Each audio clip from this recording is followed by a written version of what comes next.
அல்ஹம்துலில்லாஹ்.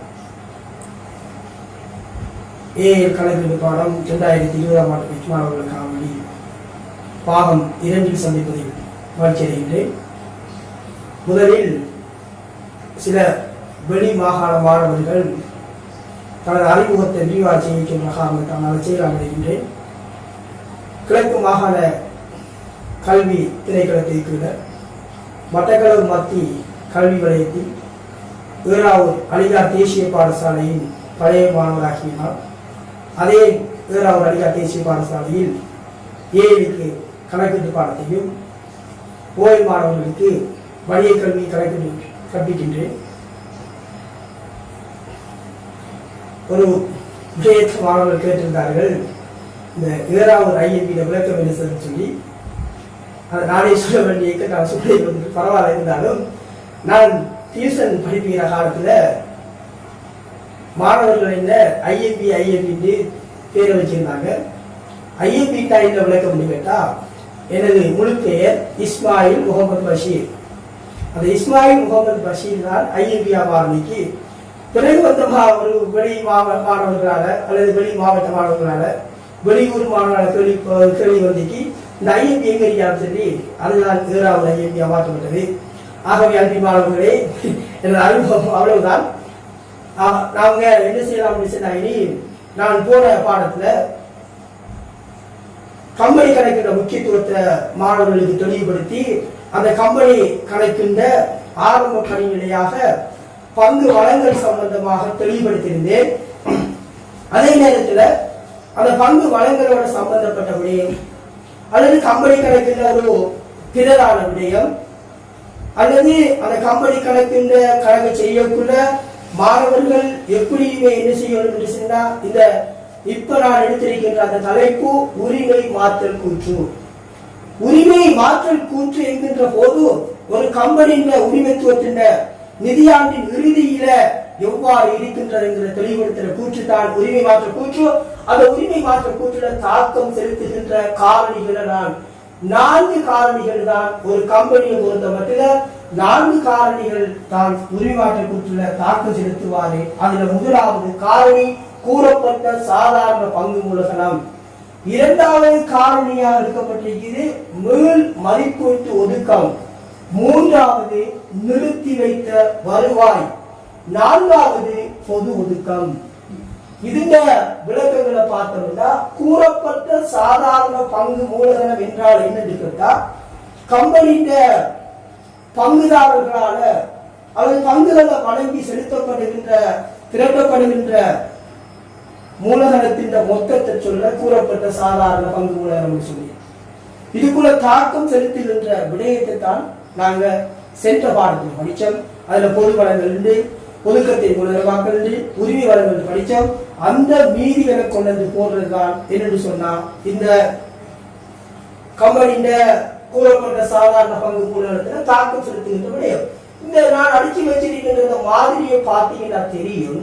அப்ப நாங்க இந்த கூறப்பட்ட சாதாரண பங்கு மூலதனத்திலே எவ்வாறான காரணிகள் தாக்கம் செலுத்துவாரு, மீள் மதிப்பீட்டு ஒதுக்கத்திலே இந்த காரணி வருவாரு, நிறுத்தி வைத்த வருவாய் எவ்வாறு மாற்றமடைய போகுதோ, பொது ஒதுக்கம் எவ்வாறு மாற்றமடைய போகுதோ, இதெல்லாம் சேர்த்து மொத்தத்துல இந்த நிலைமையில இருக்குது இந்த கம்பெனிங்கிறத காத்திருந்த ஒரு கூற்று தான் உரிமை மாற்றல் கூற்று ஆகும்.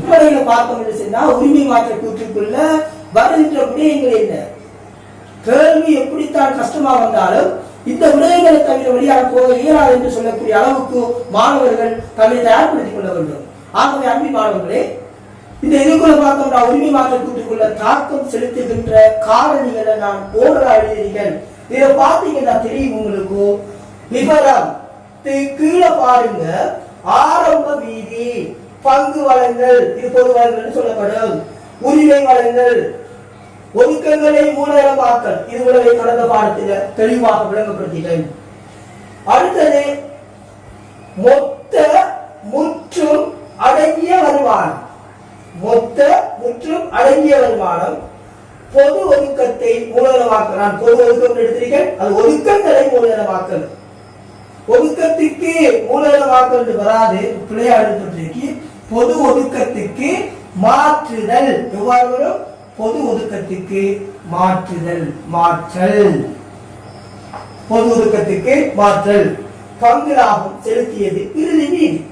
இப்ப இந்த உரிமை மாற்ற கூற்றுல தாக்கம் செலுத்துகின்ற காரணிகள் அல்லது விடயங்கள் உருப்படிகள் தான்.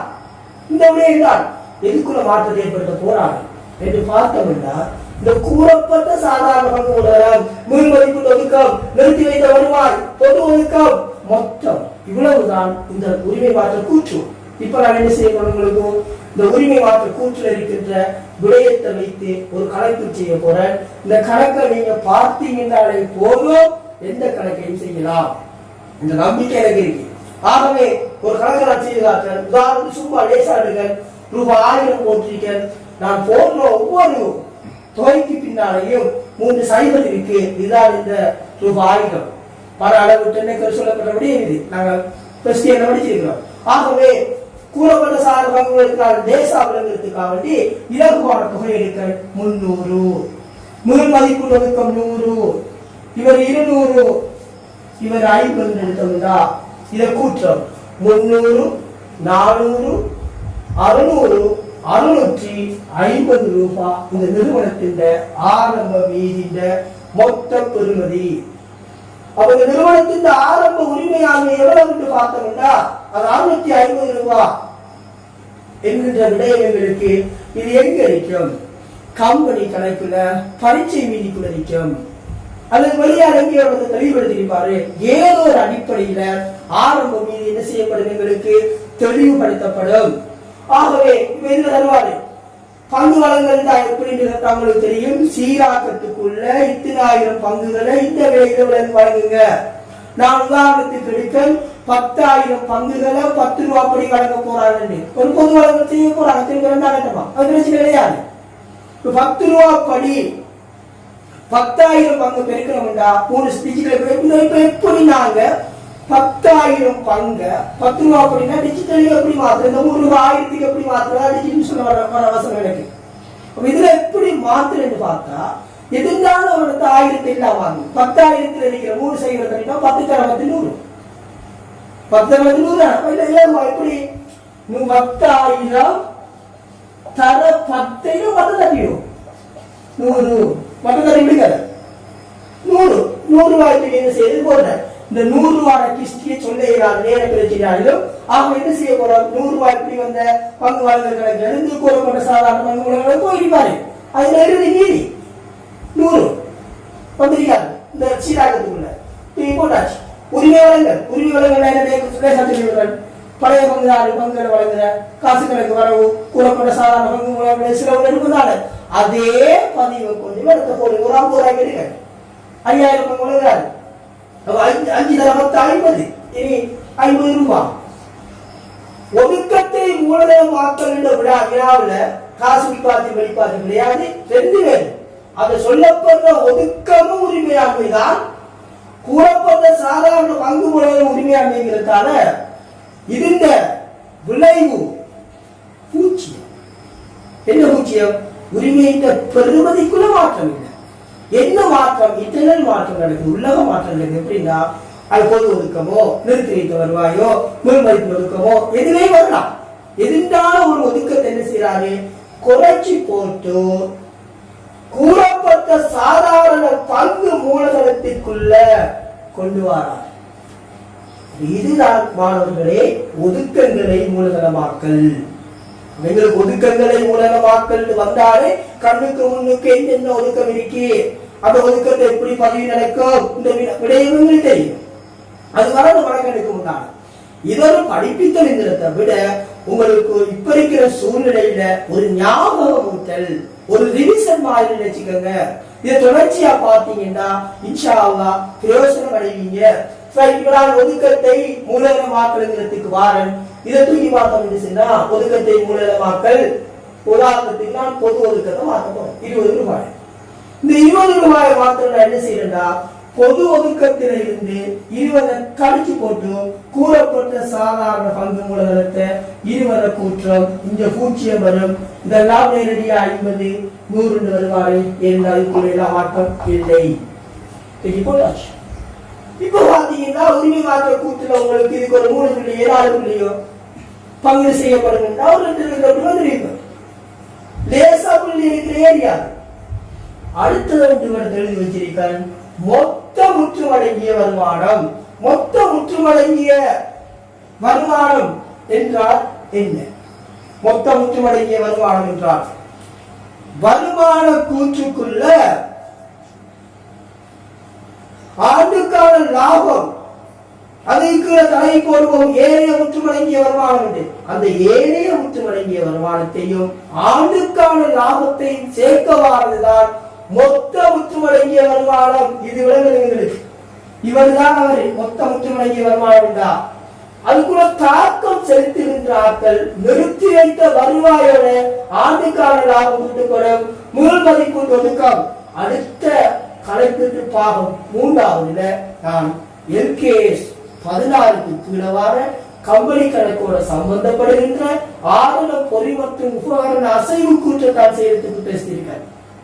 அதை செய்தால்தான் கம்பெனி கணக்கை முழுமையா செய்யலாம். அதுல உங்களுக்கு தெளிவான விளக்கத்தை தருவேன். முதல் மதிப்பு ஒதுக்கம் அது காணியா இருந்தால் என்ன, கட்டணமா இருந்தால் என்ன, தளபாடமா இருந்தால் என்ன, மோட்டார் வாகனமா இருந்தால் என்ன, இயந்திர சாதனமா இருந்தால் என்ன, கணினியா இருந்தால் என்ன, எந்த நடைமுறை எல்லா சொத்துக்களா இருந்தாலும் பிரச்சனை கிடையாது. ஒட்டுமொத்த அந்த நடைமுறை எல்லா சொத்தின் முதல் மதிப்பீட்டின் மூலம் எவ்வளவு விலை ஏற்பட்டீங்கோ வருட இறுதியில் கொண்டு போகிற இடம்தான் இவ்வளத்தை. அதுக்காக நாங்க என்ன செய்யறோம், 2 பேரையும் சேர்த்து போடுறதுக்காகத்தான் இந்த மொத்த முற்றுமடங்கிய வருமானம் என்ற வசனத்தை பயன்படுத்துகின்றோம். இதை நாங்க இந்த மொத்த முற்றுமடங்கிய வருமானம் தான் இவர்தான் இவர் பார்ப்பனுக்கு தேவைப்படுவார்கள். இதை தெளிவாக வச்சுக்கோணும். இப்ப நான் உதாரணத்துக்கு முதல் மதிப்பீட்டு ஒதுக்கம் எல்லாம் சேர்ந்ததுக்குள்ள வந்திருக்காரு ஒரு 60 ரூபாய். அப்ப 60 ரூபாய் சும்மா அப்படியே 60 ரூபாய். நிறுத்தி வைத்த வருவாய் ஆண்டுக்கான லாபம் ஒரு 150 ரூபாய். இப்ப அந்த வருமான கூற்றுல இறுதியில மொத்த முற்றுமடங்கிய வருமானம் இந்த 210 வரைக்கும். அந்த 210 ரூபாய் இங்க மொத்தமா வருவாரு. இதுதான் இந்த விளக்கம். இங்க 2 பேர் கிடையாது. இப்ப அடுத்தது பொது ஒதுக்கத்துக்கு மாற்று. அது பொது ஒதுக்கமாக மாற்ற போறாரு. அப்ப ஒதுக்கத்துக்கு மாற்றம் என்ன வினாவில் சொல்லுவாரு. இந்த உதாரணத்துக்கு நிறுத்தி வைத்த வருவாயில் ஒரு 50 ரூபாயை பொது ஒதுக்கமாக மாற்றுவதற்கு தீர்மானிக்கப்பட்டது. மாற்றுங்க. வினாவில் எவ்வளவு தொடர்ந்து சொல்லப்படும், நிறுத்தி வைத்த வருவாய் சொல்லப்படும், அல்லது முதல் மதிப்பு ஒதுக்கம் சொல்லப்படும். அதே நேரத்தில் கூறப்பட்ட சாதாரண பங்கு மூலதனத்தை என்ன செய்யலாது, பொது ஒதுக்கத்துக்கு மாற்ற இயலாது. இந்த 2க்குள்ள என்ன செய்யலாம், அசைவுகளை ஏற்படுத்தலாம், ஒதுக்கங்களை மாற்றலாம். விலங்குகளுக்கு இதுல கழிச்சு உள்ளாங்க போற கிடையாது. அப்ப நான் சொன்ன உதாரணத்துல என்ன செய்யறாரு, நிறுத்தி வைத்த வருவாயில 50 ரூபாய் என்ன செய்யறாருன்னா பொது ஒதுக்கத்துக்கு மாற்றல் என்று சொல்லப்படுகின்றா. என்ன செய்வோம், இந்த நிறுத்தி வைத்த வருவாயில 50 கழிச்சிட்டு போட்டு பொது ஒதுக்கத்துல 50 கூட்டி விடுவோம். இந்த கழிக்கோண்ட தாராளி தெளிவாடி விலங்குகள். இதுல பாத்தீங்கன்னா இவருக்கு நான் ஏற்கனவே சொன்ன மாதிரி இதுல பெருமதி பூச்சியம். என்ன காரணம், பொது ஒதுக்கம் என்கின்றது ஒரு உரிமையாண்மை, நிறுத்தி வைத்த வருவாய் என்கின்றது ஒரு உரிமையாண்மை. ஆகவே மொத்தத்துக்குள்ள எந்த விதமான மாற்றமும் கிடையாது. பழைய தொகை அப்படியே இருப்பாரு. என்ன நடக்கும், நிறுத்தி வைத்த வருவாய் என்கின்ற அந்த இதுக்குள்ள இருந்து 50 ரூபாய் குறைவடைந்து பொது ஒதுக்கத்துக்குள்ள 50 ரூபாய் அதிகரிக்கும். இது எங்களுக்கு ஒரு பூச்சியமான விளைவை ஏற்படுத்துவார். அதாவது ஒதுக்கங்களை மூலதனமாக்கலும் பூச்சிய விளைவை ஏற்படுத்துவாரு, பொது ஒதுக்கத்திற்கு மாற்று செயற்பாடு பூச்சிய ஏற்படுத்துவாரு. பார்ப்பனர் வினா உருவாக்கலாமா இல்லையா? உரிமையில மாற்றம் இல்லாத 2 சந்தர்ப்பங்களை கூறு என்று கேட்டா ஒரு மாணவர் விடை எப்படி எழுதலாம் என்னன்னு சொன்னா, ஒதுக்கத்தை மூலதனமாக்கல், ஒரு ஒதுக்கத்தை இன்னும் ஒரு ஒதுக்கமாக மாற்றுதல், ஒதுக்கமாக மாற்றுகின்ற செயற்பாடு, ஏதாவது உரிமையாளர்களை தாக்கம் செலுத்துகின்ற காரணிகள். இப்படி என்னன்னா இந்த விடயங்கள் மாணவர்களுக்கு தெளிவாக விளங்கியிருந்தா இந்த உரிமை மாற்ற கூற்றில ஒரு கஷ்டமான பகுதி கிடையாது. அடுத்த விடயம் இன்னும் ஒன்று எழுதித்திருக்கிறேன். பங்கு லாபம் செலுத்தியதுன்னா இதை பற்றி மாணவர்களுக்கு சில நேரம் தெளிவில்லாமல் இருக்கலாம். முன்மொழியப்பட்ட பங்கு லாபம் தேடிக்கப்பட்ட பங்கு லாபம் என்ன செய்யாது பார்த்தா உரிமை மாற்ற கூற்றிலேயோ வேற தாக்கம் செலுத்தாது. அவரை கம்பெனி கணக்குல குறிப்பு வடிவத்தில் நாங்கள் வெளிவிடுவோம். இத்தனாவது குறிப்புல பங்கு லாபம் முன்மொழியப்பட்டுள்ளது அல்லது தேடிக்கப்பட்டுள்ளது. செலுத்திய பங்கு லாபம் வந்திருக்கின்றா எல்லாருக்குமே ஒரு பிரச்சனைவாக எப்படி நிறுத்தி வைத்த வருவாயில ஏன் கழிக்கார் என்று கூட இன்னும் தெளிவில்லாமல் இருக்கும். பங்கு லாபம் செலுத்தினா காசு வெளியால போகும், பல மாணவர்களுக்காக காசு வெளியால போகும்னால பங்கு லாப கணக்கில் ஏன் நிறுத்தி வைத்த வருவாய் இதுல ஏன் நிறுத்தி வைத்த வருவாயில கொண்டு இவரை பங்கு லாபத்தை கழிக்கிறதா அது லாபத்தை குறைக்கிற செயற்பாடு, உரிமையாளருக்கு வழங்குற செயற்பாடு. முதலாவது பதிவு மாணவர்களே இப்படித்தான் நடக்கும். எப்படி நடக்கும் கேட்டா பங்கு லாப கணக்கு வரவு காசு கணக்கு செலவு முடியாத பதிவு முடிச்சு. கிபி 1494 ஆண்டு இத்தாலி நாட்டை சேர்ந்த லூக்கா பெசியோலிசி ஒரு தத்துவம் தத்துவம் உலகத்தில் எது நடந்தாலும் 2 விளைவுகளை ஏற்படுத்தும். ஒன்று வரவாரிக்கும் செலவாரிக்கும். அது ஃபர்ஸ்ட் இயரா இருக்கலாம், செகண்ட் இயரா இருக்கலாம். எந்த இயற்குள் இருந்தாலும் இந்த வரவு செலவு அடிப்படையில் தெரிஞ்சா பயப்படைய தேவையில்லை, தைரியமா கணக்கு வரலாம். நாங்க இந்த வரவு செலவு முடிச்சு எப்படி முடிஞ்சு பங்கு லாப கணக்கு வரவு காசு கணக்கு செலவு முடிஞ்சுதானே. இனி நீங்க என்ன செய்யலாம், இனி அடுத்த வடிவத்துக்கு மாத்திரம்னா பங்கு லாப கணக்கு வரவுல இருப்பாங்க. நான் பங்கு லாபத்தை ஒரு 20 ரூபாய் போடுறேன். இந்த 20 ரூபாய உங்களுக்கு ஞாபகம் இருக்கும், ஃபர்ஸ்ட் இயருக்குள்ள பொது நாள் குறிப்பாடு படிச்சிருக்கோம். அந்த பொது நாள் குறிப்பாட்டுக்குள்ள 3 பதினோடு படிச்சிருக்கோம். 3 பதினொன்று க்ளோஸ் லெஜரை க்ளோஸ் பண்ணிவிடுறது, பேரை மூடி விடுறது.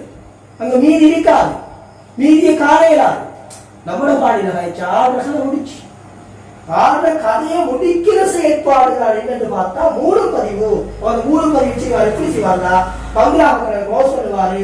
பங்கு லாப கணக்கு செலவு 50 ரூபாய், நிறுத்தி வைத்த வருவாய் கணக்கு வரவு. நிறுத்தி வைத்த வருவாய் கணக்கு ஒரு செலவு மீதி கணக்கு, நிறுத்தி வைத்த வருவாய் ஒரு செலவு மீதி கணக்கு. இந்த நிறுத்தி வைத்த வருவாய் கழிக்கிறது தான் வரவு. 20 ரூபாய் 20 ரூபாய் வரவு. இந்த வரவு 20 ரூபாய் தான் என்ன செய்து இங்க வந்து குறைவைப்படுத்துவார். நிறுத்தி வைத்த வருவாயில 20 மைனஸ். அவ இப்படி என்னன்னா இந்த உரிமை மாற்ற கூற்று இவ்வளவுதான். இப்படி என்ன செய்யணும், எங்களுக்கு இந்த எதை கூட்டணும் எதை கழிக்கணும், இதுக்குள்ள இருக்கிற விடயங்கள் என்ன, இதை எப்படி செய்யலாம், இது எங்க தாக்கம் செலுத்துவாரு, இந்த செயற்பாடு எப்படி நடக்குது. இந்த விழாவுக்கு நாங்கள் விடையை கண்டோம்னா அக்கவுண்டிங்குள்ள ஒரு பகுதி கஷ்டம் கிடையாது. எந்த விழாவை தைரியமா செய்யலாம், எந்த அளவுக்கு கூடுதலா பயிற்சி செய்யறோமோ அதே அளவுக்கு நாங்கள் என்ன செய்யலாம், எங்களோட வினாக்களை வேகமா செய்யலாம். ஆகவே இப்ப நாங்கள் அடுத்த இறுதி கட்டத்துக்கு வந்திருக்கோம். உரிமையாண்மை மாற்ற கூட்ட நான் கூட்டி சீர் செய்து முடிக்க போகின்றேன். இதுல பாத்தீங்கன்னா இவர் 20 ரூபாய் கழிக்கணும். இதுல என்ன செய்யப்படும், ஒவ்வொரு நிரலா கூட்டுவோம். 300 100 400 450 450 20 470 ரூபாய் 160 ரூபாய். இப்ப 200 350 70 கழிச்சோம்னா 280 ரூபாய். 350 மைனஸ் 280 50 பிளஸ் 50 100 மைனஸ் 20 போனிக்கின்றா 80 ரூபாய். இப்ப என்ன செய்யாச்சு, இந்த நிலையில கூட்டியாச்சு. இந்த நிலையில கூட்டணும். எங்களை புத்திசாலித்தனம் எதை இலகுவா கூட்டலாம். இதை கூட்டினாலும் ஒரே விடதான் வரணும், இதை கூட்டினாலும் ஒரே விடதான் வரணும். எதை கூட்டினா லேசா இருக்கும். அது உங்களோட கணித திறமையை பொறுத்து. நீ இப்படி கூட்டினாலும் சரி அல்லது இப்படி கூட்டினாலும் சரி. 650 100 750 750 50 800 800 இருக்கக்குள்ள இதை தூக்கி போட்டோம்டா 1010. 1010 இருந்து 20 கழிச்சோம்டா எவ்வளவு வரும்? 990 ரூபாய். இதை கூட்டி பாருங்க, 990 ரூபாய் வரும். அப்ப இதுதான் என்னன்னு பார்த்தா ஒரு கம்பெனியின் இறுதி உரிமையாண்மை. 990 ரூபாய். சரி, இந்த இறுதி உரிமையாண்மை கடைசியா எங்க போவார்? இந்த அட்டவணையை நாங்க செய்வது என்னன்னா இறுதி உரிமையாண்மையை காண்றது. அந்த இறுதி உரிமையாண்மை எங்க போவோம்? நாங்க கடைசியா செய்கின்ற நிதி நிலைமை கூற்று. நாங்க கடைசியில் அடுத்த பாகங்கள்ல அடுத்த பாகங்கள்ல அந்த மாதிரியை சொல்லக்கூட தெளிவாக விளங்கும். அதை படிக்கல. நிதி நிலைமை கூற்றுல எப்படி காண்றது சொன்னா சும்மா லேசா எழுதி காட்டுறதுல நிலைமை கூற்றுல இவரத்துல எழுதுவோம். உரிமையாண்மை நிதி நிலைமை கூற்று இவருக்கு தலைப்பெல்லாம் 1000 எல்லாம் போடுவீங்க. நிதி நிலைமை கூற்று தலை போட்டு 1000 போட்டு எல்லாம் தலைக்கும். அப்ப இந்த உரிமை யாண்மை இதுக்குள்ள வந்தீங்கன்னா உரிமையாண்மை பார்த்தோம்னா கூறப்பட்ட சாதாரண பங்கு மூலதனம் 470 ரூபாய். கூறப்பட்ட சாதாரண பங்கு மூலதனம் 470 ரூபாய். முதல் மதிப்பீட்டு ஒதுக்கம் 160. நிறுத்தி வைத்த வருவாய் 280. பொது ஒதுக்கம் 80. அதை என்ன செய்யணும்? ஒவ்வொன்றாக நிதிநிலை கூற்றுக்குள்ள கொண்டு வரணும். இதுதான் என்னன்னு பார்த்தோம்னா உரிமை மாற்றல் கூற்று. நான் இதுல திருமுருக்கால் இலகுவா சொல்லுகிறேன். இந்த உரிமை மாற்றல் கூற்று செய்கின்ற படிநிலை அல்லது முறை என்று சொல்லலாம். அந்த முறைக்கு முதலாவது நான் எடுத்திருக்கிறேன் ருஸ்தி கம்பெனியின் 31/3/2020 முடிவடைந்த வருடத்துக்கான உரிமையாண்மை மாற்றல் கூற்று எடுத்து போட்டு மாணவர்கள் அந்த கம்பெனிக்கு செய்யக்குள்ள இந்த உரிமை மாற்றல் கூற்ற மாதிரியை அடிச்சு நகரையா மாதிரிய என்ன செய்யலாம்?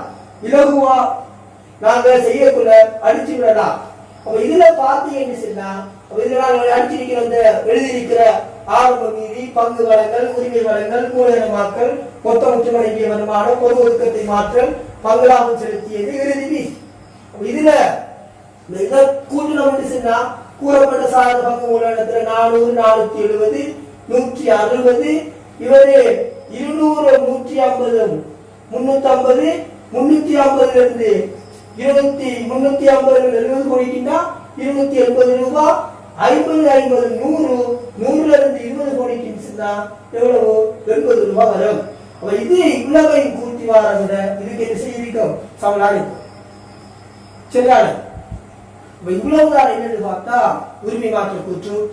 ஆகவே நாங்கள் அடுத்த பாகம் 3வதுல ஆதனம் பொறி மற்றும் உபகரண அசைவு கூற்றலால் விளங்கப்படுத்துவன்.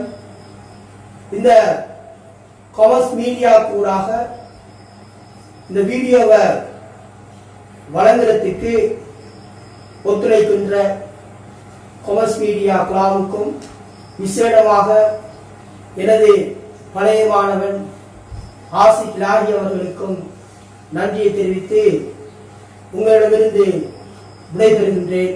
நன்றி. வசனம்.